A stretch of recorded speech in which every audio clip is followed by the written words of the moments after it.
Sejam bem-vindos a mais um episódio do Tudo sobre Futebol Americano. Hoje, para falar sobre o Wentz, levanta o voo de Filadélfia.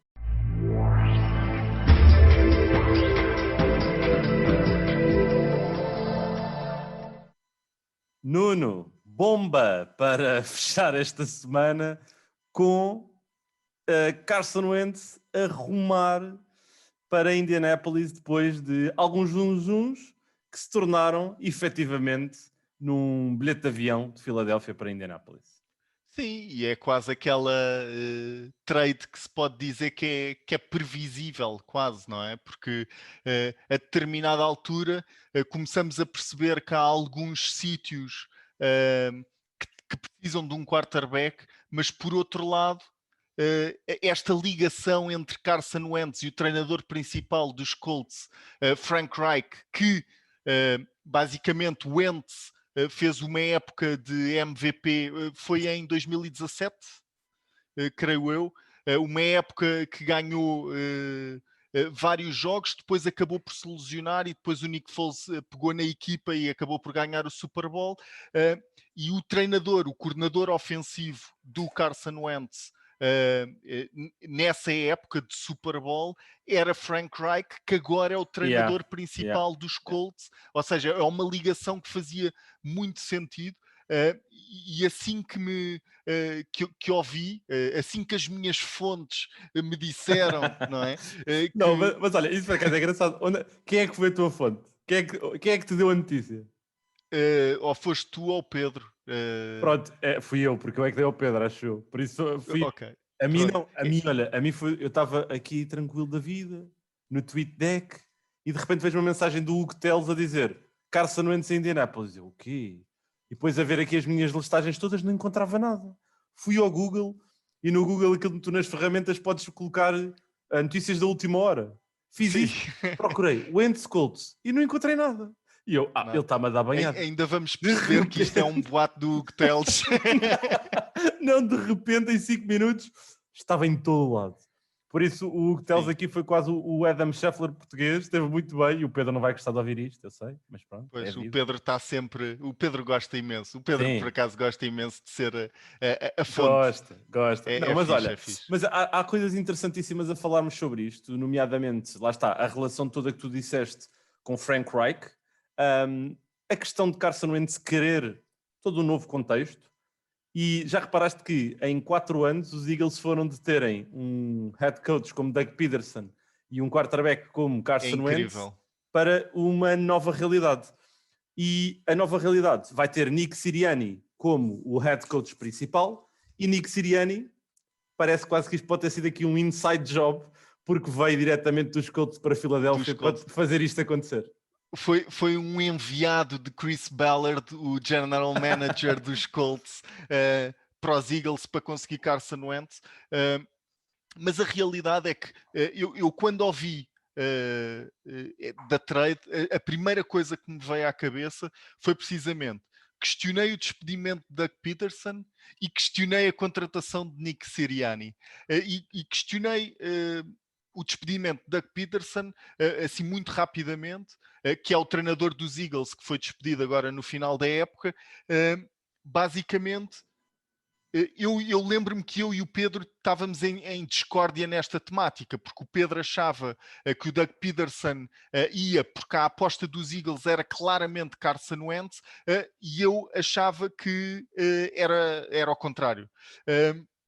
E basicamente, com esta narrativa, e depois acabei por pender um bocado para esse lado do Pedro, com o despedimento de Doug Peterson. Se despediram o Doug Peterson é porque Carson Wentz é a aposta dos Eagles. Porque este não estava a jogar uma coisa com outra. Não, porque acabam por trocar o Carson Wentz, ou seja, a aposta não era em Carson Wentz. No entanto, foram buscar Nick Sirianni, o coordenador ofensivo dos Colts, aprendiz de Frank Reich. Para mim, e acho que foi o pensamento óbvio por parte de muita gente da NFL, foram buscar o aprendiz de Frank Reich para vir para os Eagles trabalhar claramente com Carson Wentz. Sem dúvida, era o que eu achava também. E eu pensei, boa aposta, ok? Estão a apostar no Carson Wentz, foram buscar o aprendiz do Frank Reich. Não, agora trocam o Carson Wentz e eu penso, então, mas se calhar Nick Sirianni é mesmo a última Coca-Cola do deserto. Não, é assim, podemos olhar para isto como foi claramente um inside job de Chris Ballard de enviar o seu cavalo de Troia para a Filadélfia e temos isto a acontecer. Os trânsitos o acordo, aliás, sobre esta troca é basicamente o envio de uma terceira ronda em 2021 e uma segunda ronda em 2022, que pode ser uma primeira se Carson Wentz jogar 75% dos snaps ofensivos durante a próxima temporada ou se jogar 70% e os Colts irem aos playoffs. Olhando um bocadinho para esta troca, quem é que tu achas que fica a ganhar? Os Colts ou os Eagles? Resumidamente, essa parte da condicional é se a performance dos Eagles, dos Colts com Carson Wentz na equipa for boa, ou seja, forem aos playoffs e lutarem pelo Super Bowl, que é o objetivo desta trade, não é? É tornar os Colts estão a um quarterback de distância, tiveram agora uma ponte com Philip Rivers que se retirou, portanto havia aquele lugar disponível. E Carson Wentz, eu acho que Frank Reich acredita claramente que Carson Wentz é o futuro destes Colts e que consegue atingir o sucesso com Carson Então Wentz. achas que os Colts ficaram a ganhar com a troca neste momento? Sim, acho que acho e é mais mérito também, uma vez mais, para Chris Ballard, que nos últimos 3 anos, com as escolhas de primeiro round, conseguiu 9 jogadores, ou seja, através de trocas e tudo mais, conseguiu 9 jogadores titulares dos 22. E, É portanto, fantástico. ou seja, isto é absolutamente incrível e sabemos que há 2 épocas atrás trocou diretamente essa primeira ronda por DeForest Buckner dos 49ers, por exemplo. Portanto, Sim. o trabalho depois de tentativa de valorização das piques que tem, das escolhas de draft que tem por parte de Chris Ballard é espetacular. Ele que é sabido, que acredita numa analogia de quantas mais escolhas no draft tem, mais hipóteses de acertar de forma certeira no alvo, ou seja, conseguir jogadores impactantes para a equipa. Ele que tem essa premissa. Há muitos general managers, que normalmente são quem fazem estas escolhas no draft, que têm pensamentos ao contrário, ou seja, vão escolher o melhor jogador disponível, independentemente das coisas acontecer. Portanto, mérito para Chris Ballard e para estes Colts que estão com uma equipa fenomenal e que foram, acima de tudo, com esta troca, ficaram melhor equipa, sem dúvida. Eu também acho que sim. Eu também acho que isto é uma vitória tremenda para a equipa de Indianapolis, que não só consegue o seu quarterback para colocar ali no epicentro de um ataque que está muito bem constituído, como ainda deixa em Filadélfia. Vamos tentar colocar isto aqui desta maneira, Nuno. É quase como se tivesse visto um terremoto e na escala de Richter isto é para aí um 8.5, que se chama 33.8 milhões em cap morto. Ou seja, no seguimento, cada jogador tem o seu contrato e o Wentz assinou um contrato de 128 milhões em 2019, que esse dinheiro é repartido ao longo de vários anos.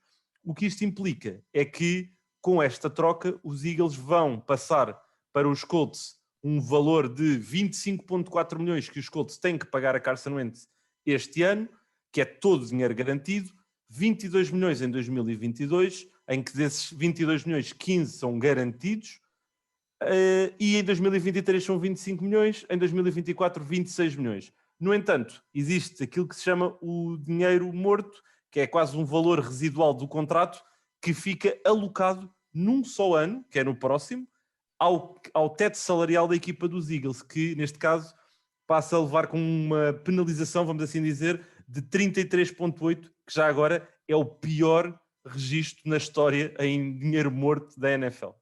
Sim, é absolutamente inacreditável e a única coisa que eu quero adicionar a isto, porque é o impacto que isto tem, não é? A previsão do teto salarial são 180 milhões e basicamente na próxima época os Eagles, porque trocaram Carson Wentz, vão ter menos 33,8 milhões de dólares para investir em jogadores de 180 milhões. Portanto, o impacto é enorme para um plantel dos Eagles que precisa de alguma ajuda em algumas posições, mas tudo se fará a seu tempo. Sim, tudo se fará a seu tempo. E tenho aqui só mais duas coisas para dizer. A primeira é que acabei de ver uma mensagem do treinador de quarterbacks pessoal de Deshaun Watson, que ele diz: qual é o critério para um quarterback pedir uma troca e depois realmente ser trocado? Estou a perguntar para um amigo, por isso aqui fica essa nota. E a segunda é que um dado curioso que vimos e que se calhar até pode ser tópico para uma conversa mais para a frente, entre 2009 e 2016, todos os quarterbacks escolhidos na primeira ronda já estão noutras realidades, por isso são muitos nomes, não vou estar aqui a citá-los, mas vão desde Marcos Mariota em 2015, se não estou em erro, até Sam Bradford em 2010. Por isso, há muitos nomes que, entretanto, trocaram de casas e isto é revelador que a Liga está claramente diferente. Não é?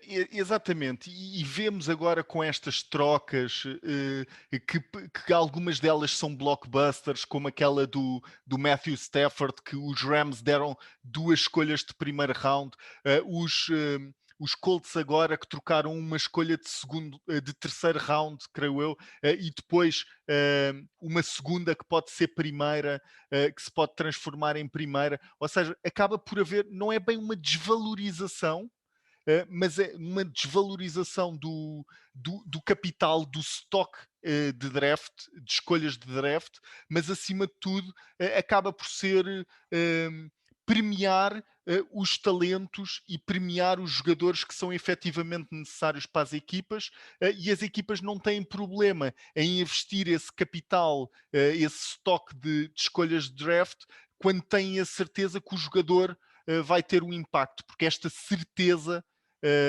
é muito importante no draft e como disseste agora, já houve muitos quarterbacks que foram escolhidos e quer dizer, o impacto desses quarterbacks acabou por ser quase nulo, se é que podemos dizer. Sim, e um dos quarterbacks que também entra dentro dessa janela de anos que eu dei é Andrew Luck em 2012. E já agora, só para terminar, os Colts, Nuno, vão estar... aliás, tem um standard de quarterbacks também muito elevado, depois de Peyton Manning, da era de Andrew Luck, que foi mais curta do que se calhar todos nós gostaríamos. Por isso, o jogo de Carson Wentz vai estar sobre uma análise microscópica. A minha questão para ti é, tu achas que Frank Reich poderá levar Carson Wentz ao nível de MVP que vimos em 2017, ou achas que isso já foi o teto e dificilmente vamos voltar a ver Carson Wentz nesse nível? A verdade é que se isso foi o teto, venha esse teto para Carson Wentz. Frank Reich e Chris Ballard estão a apostar que Carson Wentz consegue atingir novamente esse teto. Esse teto foi muito bom. Carson Wentz jogou mesmo a um nível fenomenal. Não foi MVP porque se lesionou. Não foi ele o campeão do Super Bowl com os Eagles porque estava lesionado. A equipa estava muito bem oleada, mas Carson Wentz teve uma época estrondosa e a aposta dos Colts é precisamente essa. Sem dúvida alguma. Por isso, fica aqui o convite para irem para a hashtag NFL11 e tudo sobre FA para deixarem a vossa opinião sobre esta troca bombástica. A segunda desde que a época terminou. A primeira, obviamente, foi a troca de Stafford entre os Rams e os Lions. Agora temos esta de Carson Wentz entre os Eagles e os Colts. E ainda falta o nosso amigo Deshaun Watson. Quem sabe outras trocas bombásticas podem estar a caminho. Por isso, deixem a vossa opinião, já sabem, estamos sempre preparadíssimos para falar sobre futebol americano ao mais alto nível. Um abraço a todos, um bom final de semana e até breve.